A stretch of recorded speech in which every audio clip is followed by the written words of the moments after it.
Well, this is it. Last video you guys will see of me in Miami until the end of October. For real. I know some people have been thinking that I'm teasing about going on a road trip because I'm still here in Miami and you guys are still seeing the videos here, but the only reason I announced it a couple weeks ago was to just give people a heads up like, hey, this is gonna happen.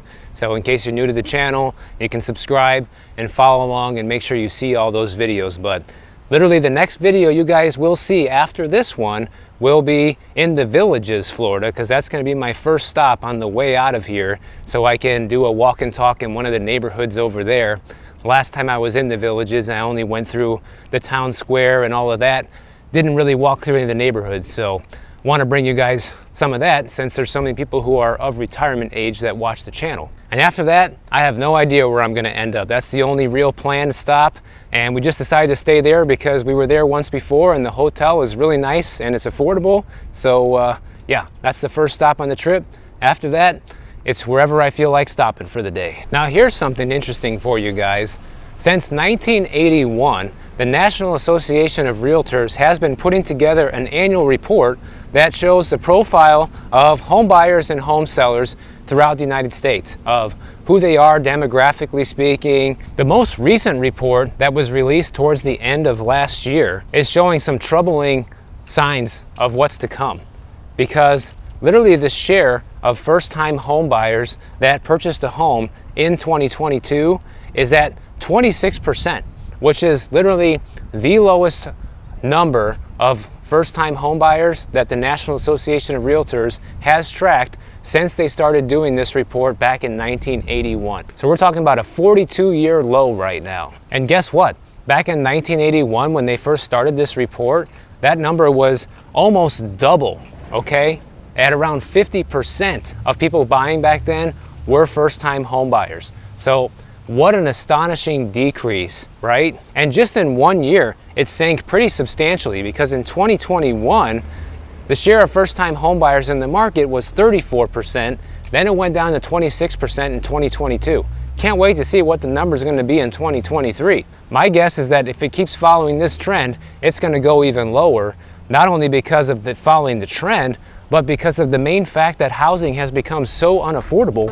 With the way interest rates are right now, it just exacerbates the issue and makes it even more unaffordable for a first-timer. Now, according to this report, the all-time high was 50% of buyers in 2010 were first-time home buyers due to the fact that they had the first-time home buyer tax credit back then.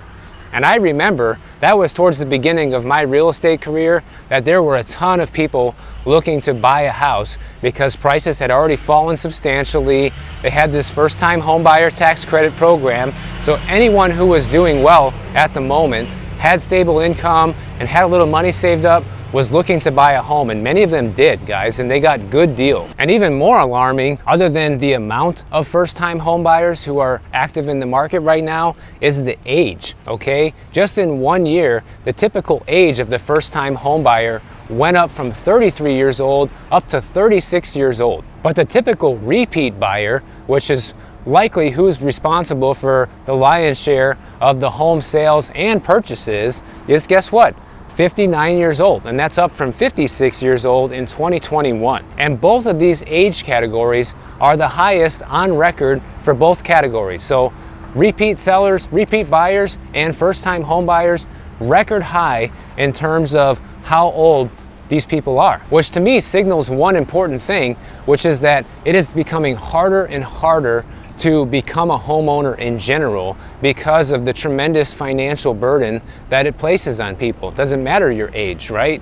And even if you are a repeat buyer and you're someone in that category, well, you still had to work hard your whole life and be able to buy the first house, most likely, build up the equity in that, and then use a large chunk of the change that you get from the sale of that house to buy another one. And the way that we know that it's taking longer and longer for people to accumulate enough wealth to actually be in a position to sell their home or buy another one is because the median age of home sellers is at 60 years old right now, and that's up from 56 years old just 1 year ago. So 60 years old is the median age of a typical home seller right now, guys. And these sellers typically live in their home for 10 years before selling. And that's an increase from 8 years in the previous report. In general, people are hanging on to these houses even longer than before as well, probably for a variety of different reasons right now. The market dynamics have shifted in such a way that it's not a good idea for people to sell right now if they don't want to have these high interest rate payments, right? Husband is a huge fan. Shooting a video now. Oh, you're, I'm sorry. recording right now. I'm sorry.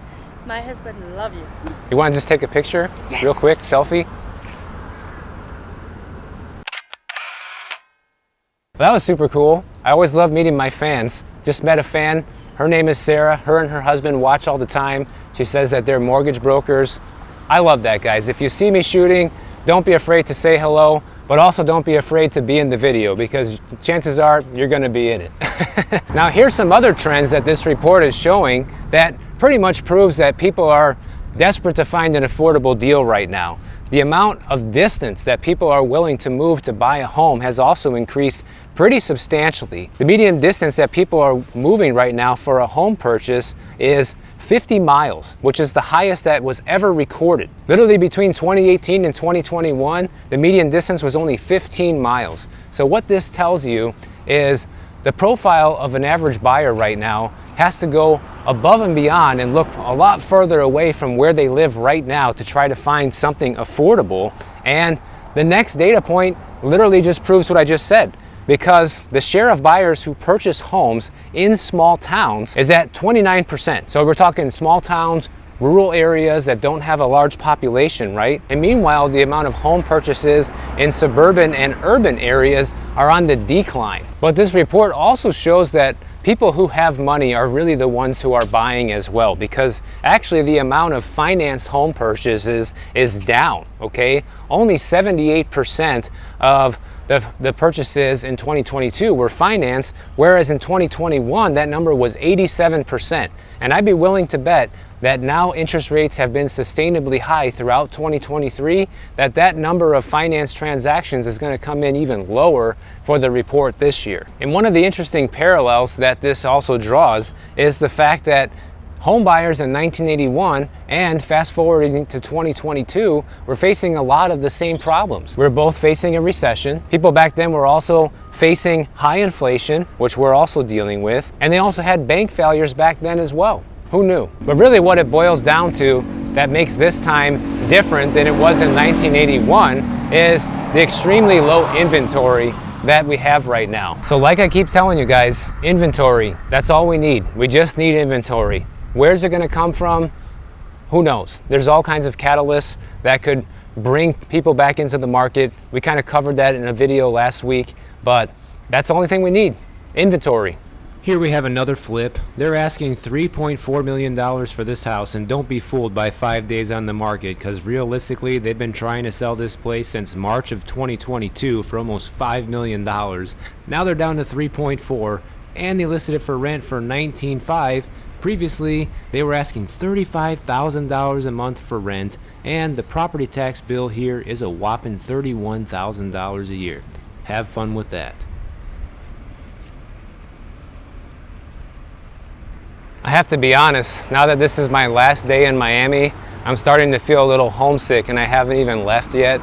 And it's not really so much that I'm gonna miss Miami. I'm definitely not gonna miss this heat, that's for damn sure. I'm just gonna miss home, you know? I'm gonna miss the comforts of home, having your own bed, your own kitchen, your own bathroom, all of your stuff, you know what I mean? That you just don't have when you're on the road. But it's healthy, and it's good for you to get out there and get outside your comfort zone and do different things sometimes, guys. That's the definition of living life. I feel very lucky to have the opportunity to be on the road for a few months at a time like this, and that's why I'm definitely going to be taking you guys with me every step of the way. I could just say, yeah, I'm not going to work, I'm going to take off, I'm not going to make videos for 3 months, but that's not me, you know? I'm not like that.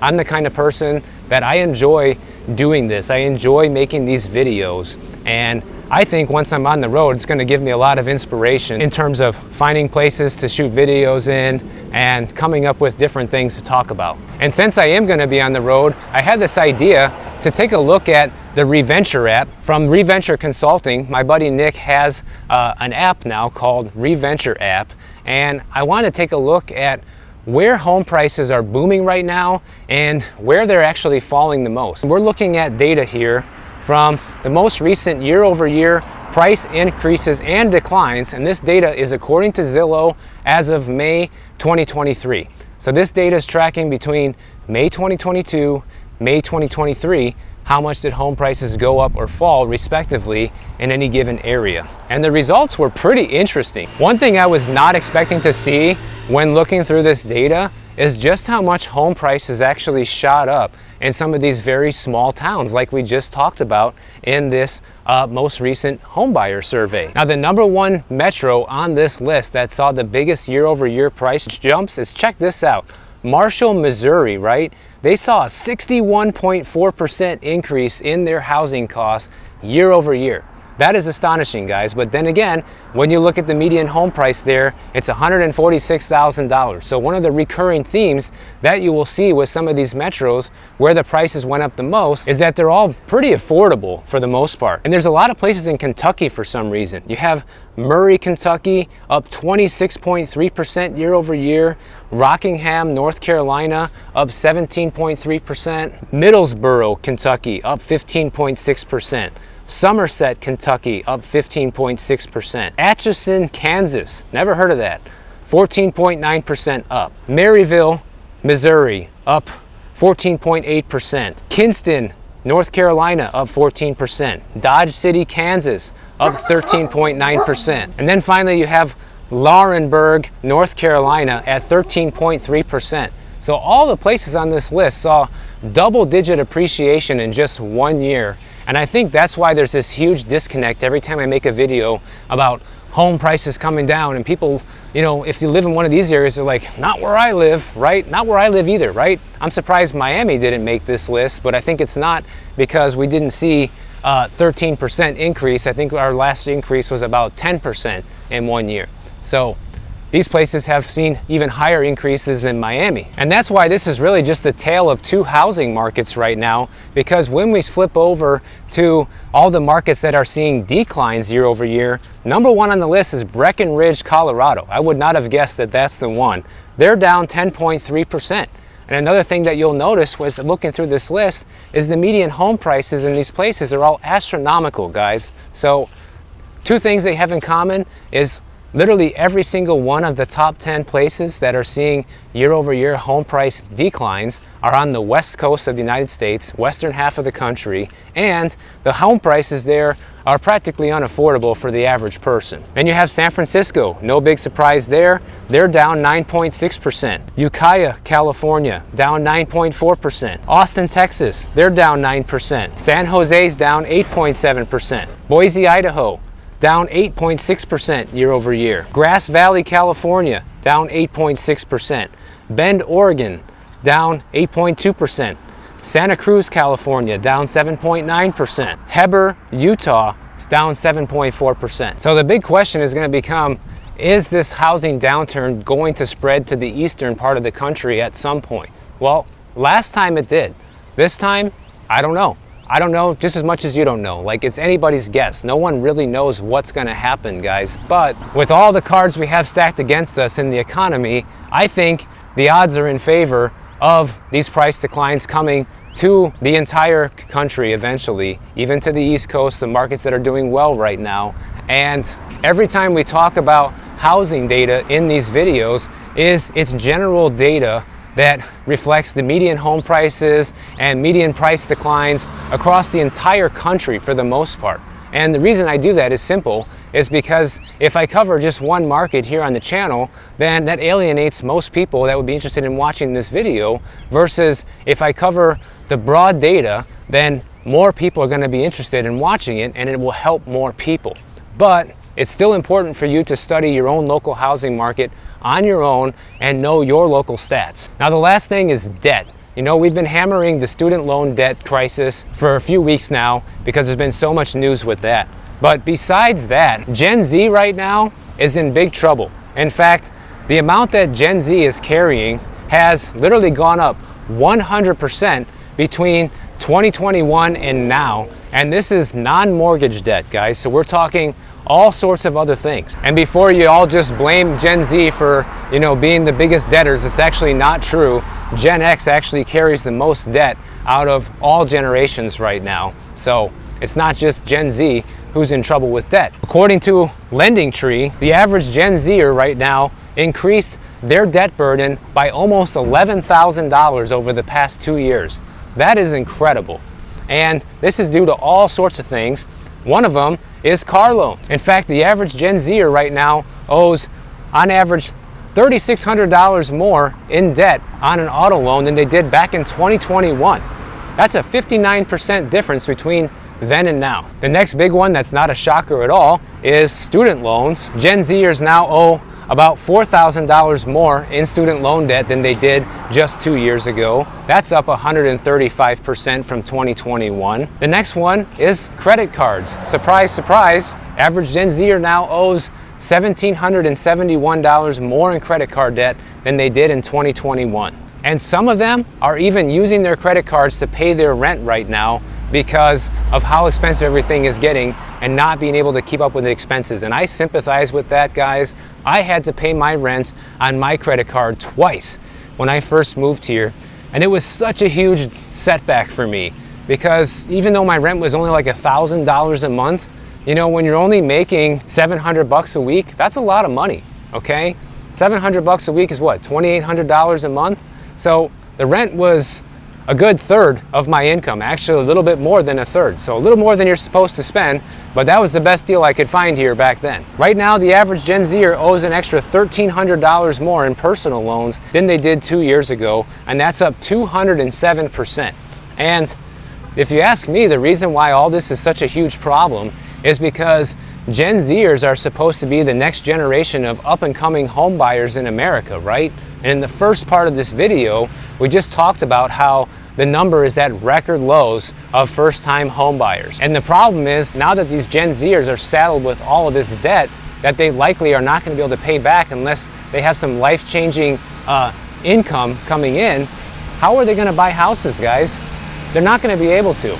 They're not going to be able to save for the down payment. They're not going to be able to afford the prices that we're at with these interest rates. And most importantly, they won't even be able to qualify because you need to have a reasonable debt-to-income ratio to even be able to qualify for a mortgage to begin with. So my question becomes, if the baby boomers are the biggest generation in history that owns and buys and sells the most real estate, according to this report, what's going to happen when they're dead and gone? Of course, a lot of them will pass the real estate down if they still own any at the time of death, but we also know that most people sell homes when they inherit them. We talked about that a couple months ago. There was a study that I covered where the majority of people that inherit a home will sell it just to get the money, and also because they probably can't afford the upkeep of the home. So I think a lot of this gives us a real glimpse into what the future of the housing market's going to be here in the US. In the short term, things might remain relatively expensive due to these high interest rates, due to the lack of inventory, but in my opinion, it's just going to take one thing to break for all that to come crumbling down. And even if it doesn't, the long-term demographics do not paint a very healthy picture of where real estate might go in the future. And you could say, well, then we'll just have a ton of immigration, a bunch of people will be moving in here and taking the place of people that can't afford to buy here. Okay, well, if that's the future you want to have for our country, right? Because if you're a Gen Zer out there watching this video right now, likely your generation is going to be in charge of the law and politics at that time. You think it's going to be a good idea to have immigrants come in and buy up all of our housing, just like what's happening now in many cases? Or do you want people who are from this country to have a fighting chance and be able to buy something that are in your generation? One thing's for sure is this housing debacle that we're in right now is a complicated one. The truth is, guys, no one knows where this is going to end up in a couple years from now. No one knows what's going to happen. All we can do is look at the trends and the data that we have right now, look at what's happened in the past, and try to make the most reasonable predictions that we can. But at the end of the day, there's always room for interpretation. There's always a chance that an anomaly can happen and not follow history at all. So if you enjoyed this video, make sure you're subscribed to the channel and follow me along my road trip across the United States to California. Looking forward to share that with you guys. And if you don't want to wait for my next video to come out, check this one out right over here, and I'll see you in the next one.